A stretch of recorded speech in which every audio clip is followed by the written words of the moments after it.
Pakistan international airlines বা পিআইএর flight ইউরোপীয় ইউনিয়নের অ্যাভিয়েশন সেফটি এজেন্সি বা ইএএস সদস্য রাষ্ট্রগুলোতে বাতিল করেছে। পিআইএর পাইলটদের 1/3 অসাধু উপায়ে লাইসেন্স সংগ্রহের বিষয়টি উন্মোচিত হওয়ায় এই সিদ্ধান্ত নিল ইএএসএ। এদিকে বাংলাদেশে অনিয়মিতভাবে ফ্লাইট পরিচালনা করে পাকিস্তানের রাষ্ট্রায়ত্ত এই বিমান সংস্থা। বর্তমানে বাংলাদেশে তাদের ফ্লাইট চলাচল না করায় চূড়ান্ত কোনো সিদ্ধান্ত না নিলেও পিআইকে পর্যবেক্ষণে রেখেছে বেসামরিক বিমান চলাচল কর্তৃপক্ষ বা বেবিচক।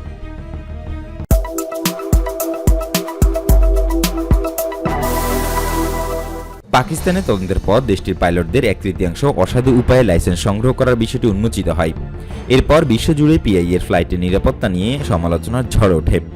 সংস্থাটির কাছে পাঠানো এক চিঠিতে ইএএসএ জানিয়েছে তারা এই এয়ারলাইন্সের নিরাপত্তার ব্যবস্থায় ঘাটতি দেখতে পেয়েছে, তাই তাদের উপর নিষেধাজ্ঞা আরোপ করা হচ্ছে। বেবিচক সূত্রে জানা গেছে পাকিস্তান ইন্টারন্যাশনাল এয়ারলাইন্স বা পিআইএ বাংলাদেশে নিয়মিত ফ্লাইট পরিচালনা করছে না। 6 মাস আগে বাংলাদেশের সব শেষ যাত্রী সেবা দিয়েছিল এই সংস্থা। বর্তমানে ঢাকায় পিআইএর ফ্লাইট না থাকায় চূড়ান্ত কোনো সিদ্ধান্ত নেয়নি বেবিচক। তবে তারা পুনরায় ফ্লাইট চালানোর অনুমতি চাইলে তখন তাদের সার্বিক অবস্থান যাচাই করা হবে। বর্তমানে আন্তর্জাতিক সংস্থাগুলোর সিদ্ধান্ত ও সার্বিক বিষয়ে পর্যবেক্ষণ করছে বেবিচক।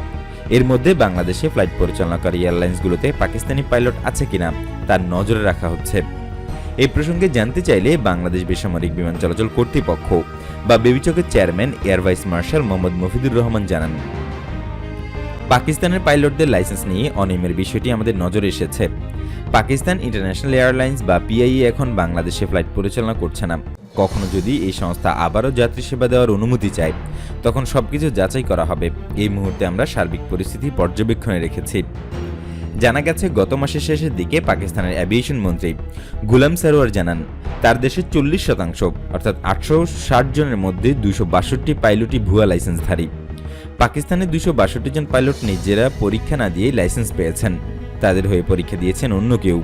এরপরই আইএটি এর তরফ থেকে বলা হয় পাকিস্তান ইন্টারন্যাশনাল এয়ারলাইন্সের পাইলটদের লাইসেন্স সংগ্রহে অনিয়ম পাওয়ার ঘটনায় নিরাপত্তা নিয়ন্ত্রণে মারাত্মক ঘাটতি প্রতিফলিত হয়েছে। তাই এই ঘোষণার পর পিআইএ তাদের 434 জন পাইলটের মধ্যে 150 জনকে গ্রাউন্ডেড করে।